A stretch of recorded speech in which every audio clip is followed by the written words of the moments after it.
আল্লাহ নবী প্রশ্ন করলেন, আমার কাছে কেমন আচরণ কামনা করো? তুমি ইসলামের বড় দুশমন। ইসলামের দুশমন, তার নাম সুমামা ইবনে উসাল। মনে রাখবেন নামটা, সাদিয়ে সুমামা ইবনে উসাল। সাহাবারা তাকে অ্যারেস্ট করে নিয়ে আসছে, যেহেতু ইসলামের বড় শত্রু, তাই তাকে তারা ধরে নিয়ে আসছে।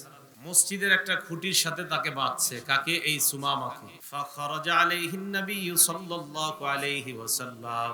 আল্লাহ রাসূল তার সামনে আসলেন। আসার পর তাকে প্রশ্ন করলেন, মা ইনদাকা ইয়া সুমামা, সুমামা তোমার কেমন লাগতেছে? তো সুমামা জবাব দিলেন, ইনদি খাইর, আমার ভালো লাগতেছে।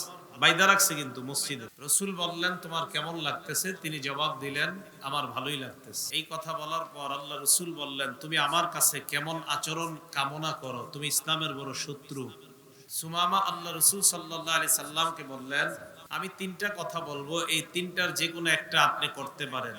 তিনটা প্রস্তাব দিলেন। এক নাম্বার, হত্যা যদি করেন, আপনি একজন খুনিকে হত্যা করবেন, আমি আপনার এই ফয়সালা মেনে নিতে রাজি। দুই নাম্বার, আমাকে যদি আপনি ছেড়ে দেন, তাহলে আমি সারা জীবন আপনার প্রতি কৃতজ্ঞ থাকবো।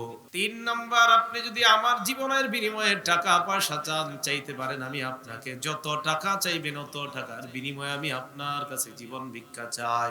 আল্লাহ নবী ওই দিনের মতো আর কিছুই না বলে আল্লাহ নবী চলে গেলেন। পরের দিন আবার তার কাছে আসলেন, আবার প্রশ্ন করলেন, মা ইনদাকা ইয়া সুমামা, সুমামা তোমার কি অবস্থা, কেমন লাগতেছে তোমার? সুমামা জবাব দেয়, ইনদি খাইর, আমার বড় ভালো লাগতেছে।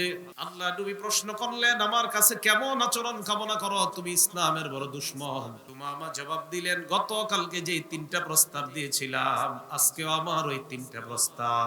আল্লাহ নবী ওই দিনের মতো আবার চলে যায়। তিন নাম্বার দিন আবার আল্লাহ নবী আসছেন। তৃতীয় দিন আসার পর আল্লাহ নবী বললেন, মা ইনদাকা ইয়া সুমামা, সুমামা তুমি আমার কাছে কেমন আচরণ তালাশ করো? তো তিন দিন প্রশ্ন করার পর একই জবাব। তিনটা অপশন রাখে, যেটা আপনি পালন করবেন এটা আমি মেনে নিব। আল্লাহ রাসূল সাহাবাদেরকে বললেন, আতলিকু সুমামা, এই সাহাবারা তোমরা সুমামার বাঁধন খুলে দাও, তাকে তোমরা এমনিতেই মুক্ত করে দাও। হত্যাও করা দরকার নাই, তার কাছ থেকে টাকা নেওয়া দরকার নাই, এমনি ছেড়ে দাও। সহিহ বুখারীর বর্ণনা, 4372 নম্বর হাদিস। তো রাসূল আকরাম সাল্লাল্লাহু আলাইহি সাল্লাম তাকে যখন ছেড়ে দিলেন, ছেড়ে দেওয়ার পর ফান্তালাকা ইলা নাজলিন কারীবিন মিনাল মসজিদ, মসজিদ থেকে বের হইছে। বের হওয়ার পর কাছে একটা কূপের কাছে গেছে, যাওয়ার পর ওই কূপের মধ্যে নামলেন। কূপে নামার পর ফাগতাসালা, গোসল করলেন। গোসল করার পর সুম্মা রাজা ইলাল মসজিদ, আবার মসজিদে নববীর দিকে রওনা করলেন। সুম্মা দাখালাল মসজিদ, মসজিদে প্রবেশ করলেন। মসজিদে প্রবেশ করার পর আল্লাহ নবীর সামনে দাঁড়িয়ে বললেন, আশহাদু আল্লা ইলাহা ইল্লাল্লাহ ওয়া আশহাদু আন্না মুহাম্মাদার রাসূলুল্লাহ, আমি সাক্ষী দিলাম আল্লাহ ছাড়া কোনো ইলাহ নাই, আর এই সাক্ষী দিলাম মুহাম্মদ সাল্লাল্লাহু আলাইহি ওয়াসাল্লাম আল্লাহর রাসূল। এই মুহূর্তে কালিমা শাহাদাত করে মুসলমান হয়ে গেলাম।